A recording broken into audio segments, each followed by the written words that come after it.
ಹೇಳಿ ನಮಸ್ಕಾರ, welcome back to my channel. ಇವತ್ತು ನೋಡಿದ್ರೆ ನಾವು ಜಾಬ್ ನೋಟಿಫಿಕೇಶನ್ ಬಗ್ಗೆ ನೋಡೋಣ. ಅದಕ್ಕಿಂತ ಮುಂಚೆ ಇನ್ನು ಯಾರು ನಮ್ಮ ಚಾನಲ್ ಸಬ್ಸ್ಕ್ರೈಬ್ ಮಾಡ್ಕೊಂಡಿದ್ರು ದಯವಿಟ್ಟು ನಮ್ಮ ಚಾನಲ್ ಸಬ್ಸ್ಕ್ರೈಬ್ ಮಾಡ್ಕೊಳ್ಳಿ. ಸ್ನೇಹಿತರೆ, KSCCF ಕಡೆಯಿಂದ ಜಾಬ್ ನೋಟಿಫಿಕೇಶನ್ ಬಂದಿದೆ. ಅಂದ್ರೆ ಕರ್ನಾಟಕ ರಾಜ್ಯ ಸಹಕಾರ ಗ್ರಾಹಕ ಮಹಾಮಂಡಳಿ ಕಡೆಯಿಂದ ಈ ಜಾಬ್ ನೋಟಿಫಿಕೇಶನ್ ಬಂದಿದೆ. ಹಾಗೂ ಯಾವೆಲ್ಲ ಜಾಬ್ಗಳಿಗೆ ಇಲ್ಲಿ ಕರೆದಿದ್ದಾರೆ ಅಂತಂದ್ರೆ, ಪ್ರಥಮ ದರ್ಜೆ ಸಹಾಯಕರು 10 ಹುದ್ದೆಗಳು, ಫಾರ್ಮಸಿಸ್ಟ್ 7 ಹುದ್ದೆಗಳು, ವಿಕ್ರಯ ಸಹಾಯಕರು 16 ಹುದ್ದೆಗಳು, ವಿಕ್ರಯ ಸಹಾಯಕರು 1 ಹುದ್ದೆ ಹೈದರಾಬಾದ್ ಕರ್ನಾಟಕ. ಈ ರೀತಿಯಾಗಿ ಜಾಬ್ ನೋಟಿಫಿಕೇಶನ್ ಕರೆದಿದ್ದಾರೆ. ಹಾಗೆ ಇದರ ವಿದ್ಯಾರ್ಥಿಗಳನ್ನ ನೋಡೋದಾದ್ರೆ ಪದವಿ ಪಡೆದಿರಬೇಕಾಗುತ್ತೆ ಪ್ರಥಮ ದರ್ಜೆ ಸಹಾಯಕರಿಗೆ. ಹಾಗೂ ಫಾರ್ಮಸಿಸ್ಟ್ 7 ಹುದ್ದೆಗಳಿವೆಯಲ್ಲ, ಅದಕ್ಕೆ ಫಾರ್ಮಸಿಯಲ್ಲಿ ಡಿಪ್ಲೊಮಾನ ಪಾಸ್ ಆಗಿರ್ಬೇಕಾಗಿರುತ್ತೆ.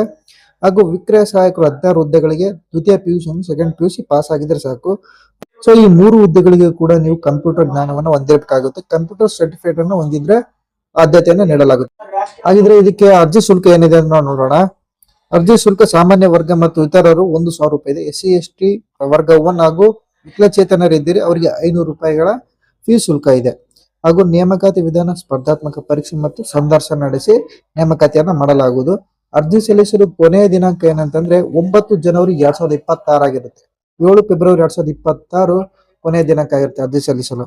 ಸೊ ನೀವು ಅಧಿಕೃತ ವೆಬ್ಸೈಟ್ ಅಲ್ಲಿ ಹೋಗಿ ಈ ಅರ್ಜಿಯನ್ನ ಸಲ್ಲಿಸಬಹುದಾಗಿದೆ. ಈ ಅರ್ಜಿ ಸಲ್ಲಿಸಲು ನಿಮ್ಗೆ ಅನುಕೂಲವಾಗಿದ್ದಲ್ಲಿ ಈ ಕೆಳಗೆ ನಂಬರ್ ಕಾಂಟ್ಯಾಕ್ಟ್ ಮಾಡಿ ಅವರು ನಿಮ್ಮ ಅರ್ಜಿಯನ್ನ ಸಲ್ಲಿಸ್ತಾರೆ. ಸೊ ಈ ಮಾಹಿತಿ ಇಷ್ಟವಾದಲ್ಲಿ ವಿಡಿಯೋನ ಲೈಕ್ ಮಾಡಿ ಹಾಗೂ ನಮ್ಮ ಚಾನಲ್ ಸಬ್ಸ್ಕ್ರೈಬ್ ಮಾಡಿ. ಎಲ್ರಿಗೂ ಧನ್ಯವಾದ.